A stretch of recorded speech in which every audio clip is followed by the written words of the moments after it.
Tally and Councilor Joseph. We will start with 23417, an order that the City of Fitchburg approves the expenditure of funds from the Massachusetts Executive Office of Public Safety and Security State 911 Department grant in the approximate amount of $115,227 for the purpose of said grant, which is to support salaries and provide repair and enhancement to the E911 service system in the police department. Chief Martineau. Good evening, councilors. Once again, I ask you to support this opportunity that we received from the Executive Office of Public Safety. This $115,000 this is what we've been averaging for the last 3 years.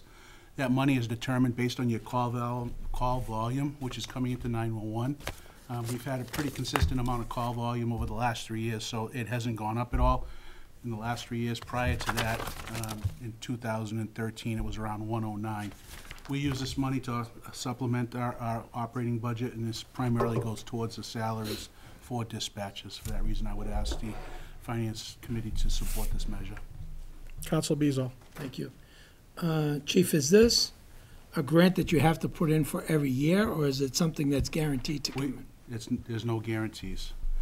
We apply every year. There's talk every year from the governor's office, who oversees the Executive Office of Public Safety. There's talk every year about this going away.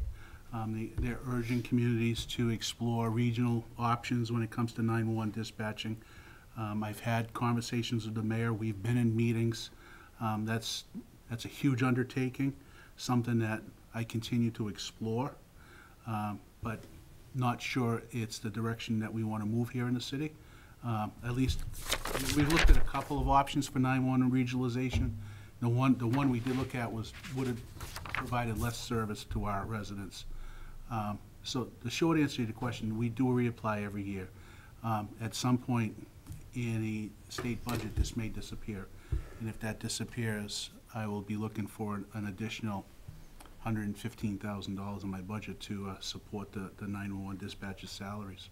Okay, I just want to thank you and everyone else in the city that does, that puts in for these grants. I actually know someone who writes grants, and it's not as simple sometimes as people think. You just fill out a piece of paper and pass it in. So time and effort put into these is greatly appreciated. Thank you. You're welcome. Council Joseph. How much of this is actually salaries, and what would happen if that? How many people would we lose? Last year, we used the entire thing for salaries. That went directly into salaries. We are currently applying for another small grant that is centered around 911, specifically training. It's roughly, actually the application went out today, it's like 27.6 and change. And that I would share with our emergency medical dispatchers at the fire department, and that's centered solely around training and equipment for 911.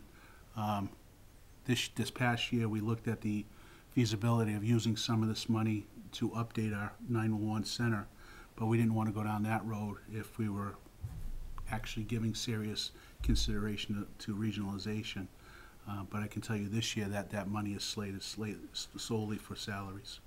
So in the budget that we passed in the spring, were these salaries included in there, or were you anticipating this grant when you put in the budget? It's anticipated. Okay. It's anticipated. Thank you. Make a motion to approve 234-17. Second. Motion made and seconded to approve 234-17. All those in favor? Aye. Opposed? It is unanimous. Thank you for your support.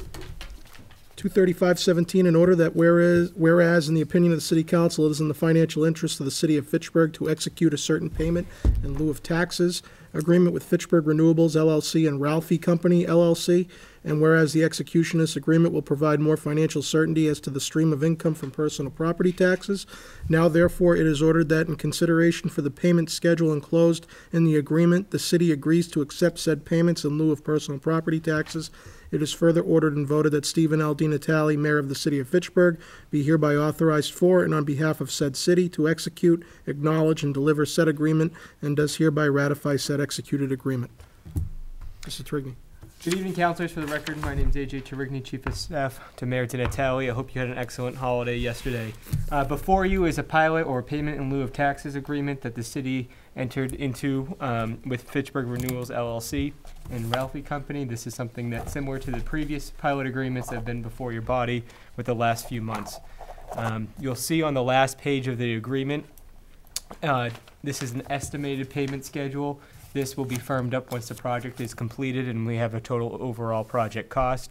But you can see in the first year there would be an estimated payment of $96,000, and over the 20-year agreement of the pilot, that value will depreciate down to $46,000. Other than that, this particular solar array is slated to go in on Fisher Road and take up roughly 46 acres, I believe. And a 46 acre parcel of land up on Fisher Road. Any questions? Are these, this, after looking at this agreement, it looks like it's pretty similar to the previous one that we did? Yes, sir. That's Okay. correct. Make a motion to approve 235-17. Second. Motion made and seconded to approve 235-17. All those in favor? Aye. Opposed? It is unanimous. Thank you for your support, councilors. We have with us now Council President Kuchmarek joining. That mic wasn't in for that one. Last on the agenda, 24117, in order that whereas the Fitchburg Municipal Airport Commission has voted unanimously at its regular meeting of September 27th to approve a lease agreement of office space within the airport's terminal building for airport purposes with the FCA Flight Center Incorporated, which agreement is attached here too. And whereas the approval of this lease agreement would be beneficial to both the Fitchburg Municipal Airport Commission and the City of Fitchburg, therefore, it is ordered that the City of Fitchburg shall, through its Mayor, Stephen L. DiNatale, approve and authorize the execution of the attached lease agreement of office space within the terminal building of the Fitchburg Municipal Airport with FCA Flight Center, and also authorizes Mayor Stephen L. DiNatale take all other steps necessary, convenient, or helpful to finalize the lease agreement. Mr. Solicitor. Evening, gentlemen. So this is the first of hopefully a handful of leases you're going to start seeing from the airport.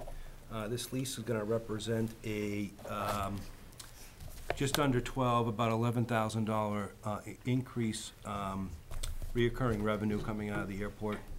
So we're pretty excited about that. That coupled with one that I think we're hoping to get to you over the next month or so will be about another 9. So we're looking at about another $20,000 with this lease. This lease, you got a brand new, beautiful. This is probably the prime space in the terminal building. The proposed lessee here has responded to a RFP, and the commission, including our council president, Mr. Kuchmarek, worked out the details just recently with the lessee. There is a arrears issue that we have not settled with them yet, because they've been in the building for a short period of time and have not been paying the lease amount of $1,500 a month, which is in this lease. And both sides, I think, are continuing to work in good faith just to arrive at a number, and I think we're going to have that shortly. So I'm going to ask you to approve this agreement. Council Beazle. Thank you. So are these tenants already in the building? Yes, sir. Okay. Do you know in the future if we're going to have like one process in place, that there's a process whereas if anybody enters into these, they're coming through you, or is it? Sure. So this lease is it's a great question, and this lease is a good example of that. This lease has been well vetted by myself, Attorney Christine Tree, Attorney Michael Ciota, and on the tenant's perspective has been vetted through 2 attorneys over at Nicholas and Phillips. So we think that this is going to be the building lease moving forward. Change the names, change the dates, change the amounts, but for the rest of it, it will be the lease. And we are working very hard for the airport to have a more uniform approach to leasing. Right now, each tenant, I believe, has a different lease. Everybody's lease is different, and it makes it difficult for your manager to manage the airport for that reason. This lease, if you look at it, has a summary, 2 pages in the front, which is designed specifically for ease of management, so your manager can look at those 2 pages and have a sense of what's supposed to be happening with the lease.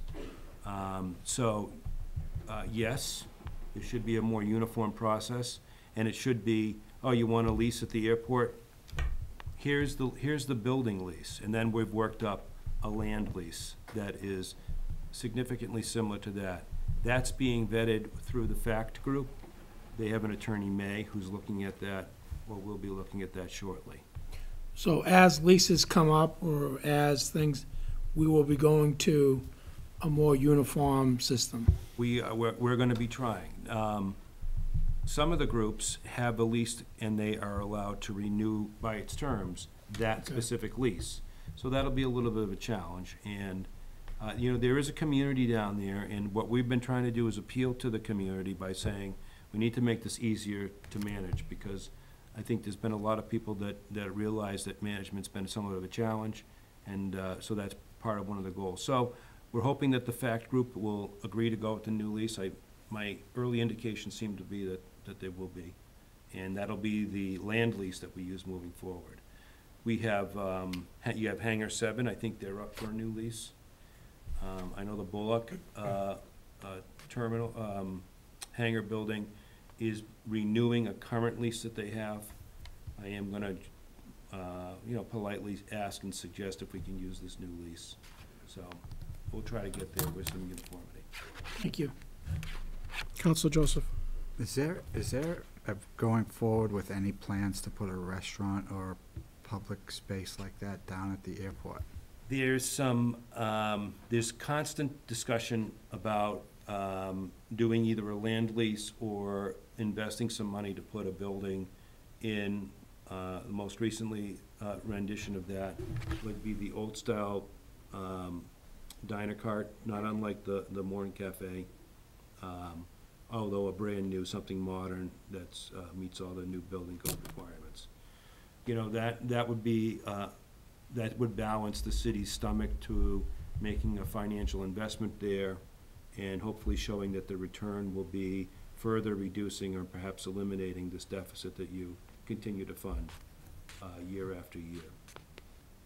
The other component to that is, even most recently, one of your former commissioners, one of the avid users of the airport, pointed out that and this has been pointed out before, that without that restaurant down there, we're not driving traffic to that airport.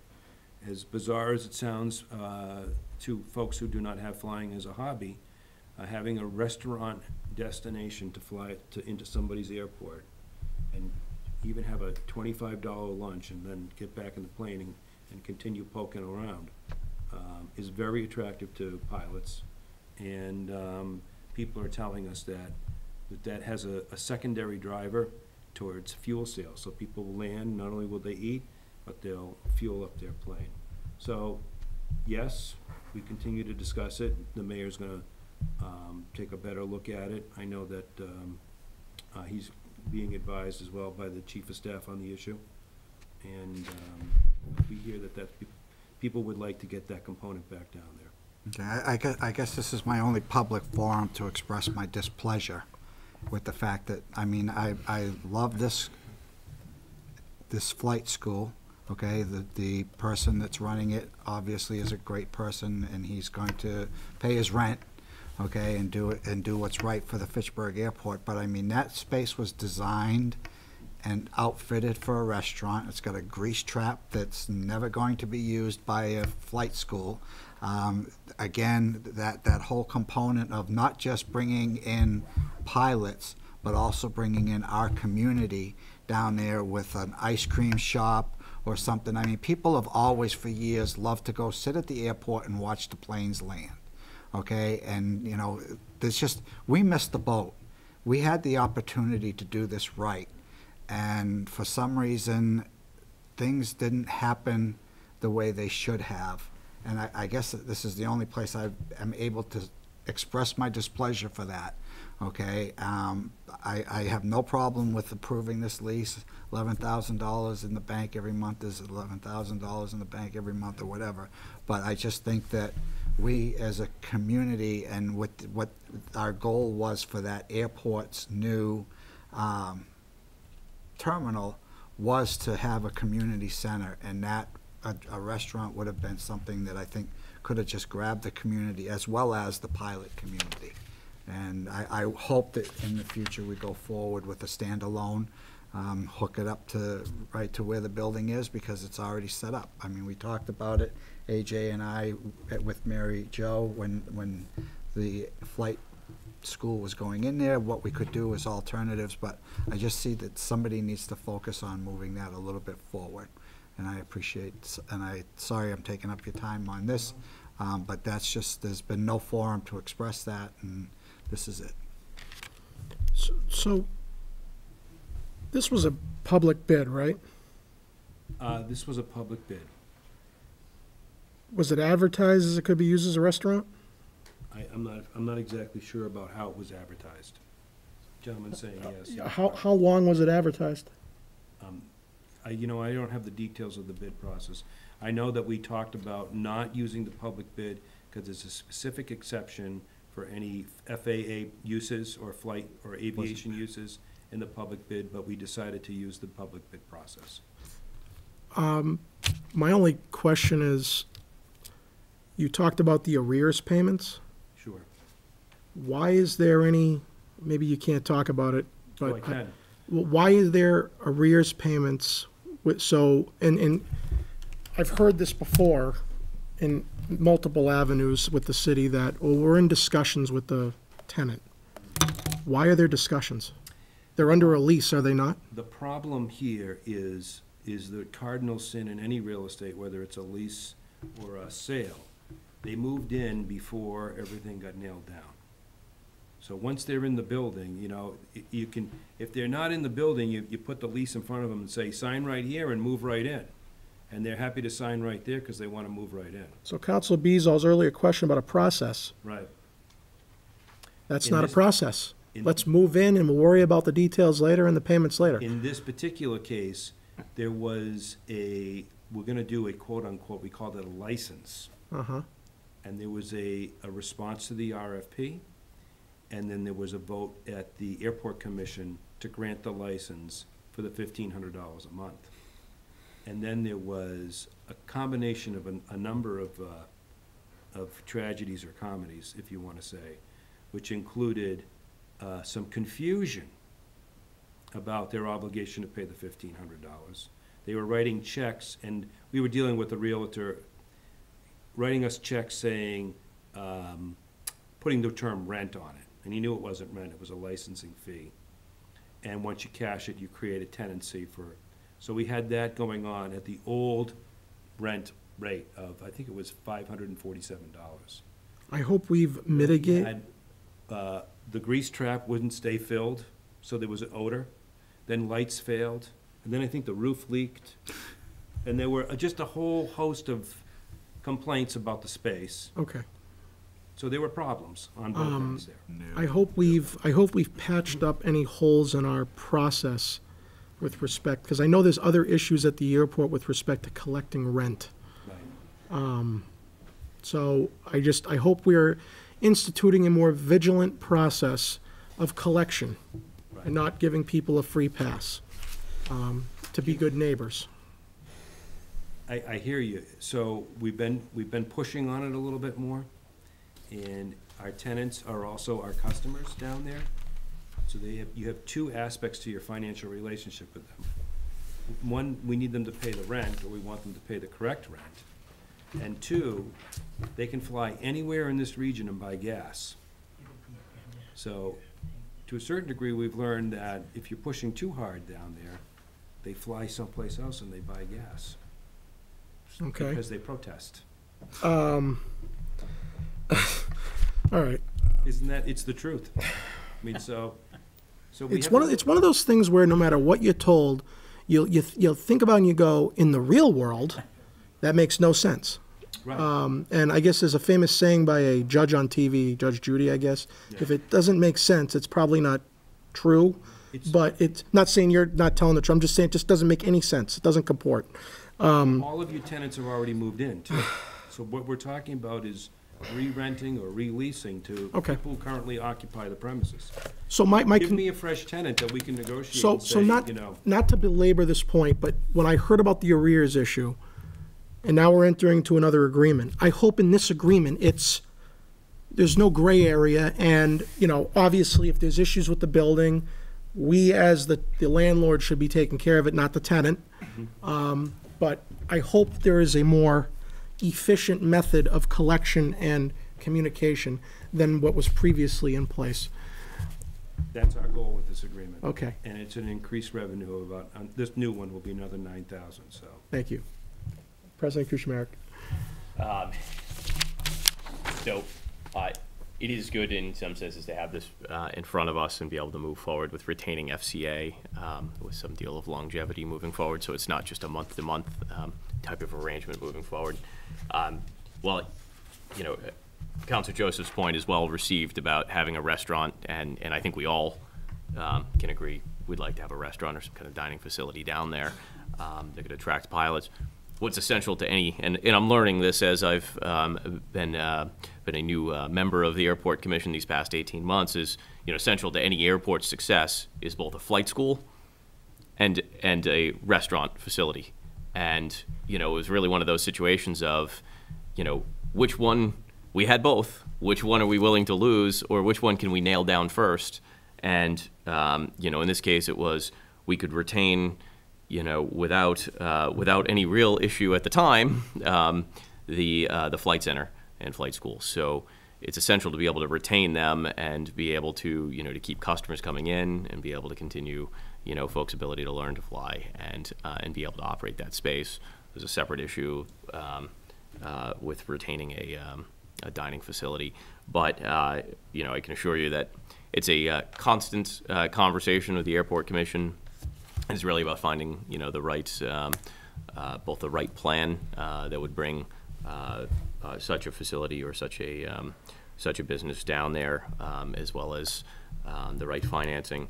I think also, and this has been an enlightening one too, of fuel sales and taking a look at, what would be the most advantageous business for fuel sales, and looking at something like a self-fuel option business down there as well that might also be more attractive to pilots from around the region. So, I think Solicitor Pusateri certainly spent more time down at the airport than I think was ever intended or done before. And I think more attention is being paid to the airport at this point to make sure that both leases as well as some of these operational procedures are cleaned up. Particularly moving forward, with uniformity. I think there's some frustrations, with on the tenant side too in the past of saying we've had different city solicitors, we've had different mayors, we've had different managers, we've had different airport commissioners and chairs of the airport commission. So I think they've voiced some frustration over that as well in the past of having kind of a clear line of communication with the city, and I think that's being established now. So there's now a working relationship and an open dialogue between the tenants and the city. So I think in many senses there's a communication that hasn't taken place in a long time between these entities and the city. So I think we're moving in the right direction, but it's clearing through, unfortunately, a backlog of issues and items that hadn't previously been addressed before. Council Beazle. Just a quick question. Is it possible to, because I know I talked about process in place, and I know that Council President Kuchmarek was just talking about frustration of different city solicitors and different mayors and this and that. When agreements are written out as far as the city, there's no part on the city council where we could put something in place as a city council so that if a new mayor came in, the same process would be used. Because honestly, I can see the frustration. Airport Commission can change tomorrow, and you get a different group of people there, and they all have brand-new ideas and how to go forward and this and that. The process to me, and this is with a lot of the things that our city does, to have a process in place that we have to follow as a city, because it's the right thing to do. I don't know if that's possible or not. Well, it probably isn't for this body to do that. The Airport Commission is charged by a statute to operate the airport. And I'm saying that to you, and I'm remembering the special law clause in that statute, which maybe we could find some area where we could lay down a little bit of the ground rules. Really, any process to start negotiating with a tenant that you have on your property would be to send them a notice to quit. So it would be very clear that we have terminated our current relationship as landlord-tenant, but we're willing to do a new relationship with you, and here are the terms that we're willing to have. And some might be negotiable, but most of the terms that we have aren't negotiable. And it's, you come to terms with us, or you move off the property. I mean, that's really what needs to be happening. And I don't think you're gonna have the, certainly not the support of the Airport Commission to take that type of a stance with many of the tenants that, pretty much all the tenants that they have down there. So to start the right process, I mean, that would be step one, and I for 18 months, can't get to step one. I can't get to, we terminate the tenancy and we say, okay, here's the new lease, and if you don't like that, then you're gonna have to move. And there again, I guess I'm not looking to have anyone leave. I guess what I'm looking for is, as we move forward, to treat everybody down there with the same respect. In respect, I mean that they know where we're coming from and we understand where they're coming from. And, you know, this business about, well, if we don't do this, then they might not buy fuel here. They might not do this, they might not do that. I fully understand there has to be a relationship between the people renting and the city, but also there has to be a clear process in place so that we're not doing all kinds of things that are kind of out of the scope of legality when it comes to what we want in our leases. Right. Well, I think having a standard uniform lease for the buildings and the use of the land. So you have two different types of tenants down there. And being just very clear, what type of tenant are you? Oh, you're leasing a building. Here's your lease. You know, I think having the steps would be clear. Here, you got two types of leases, and you contact our assessor, very capable guy, who can tell us what the fair market value of that area is that these folks will be leasing. That's the number. Okay. I mean, that would be, the process could be very, very much simplified. It is, the problem is that, you know, the personalities get involved. Thank you. President Kuchmarek.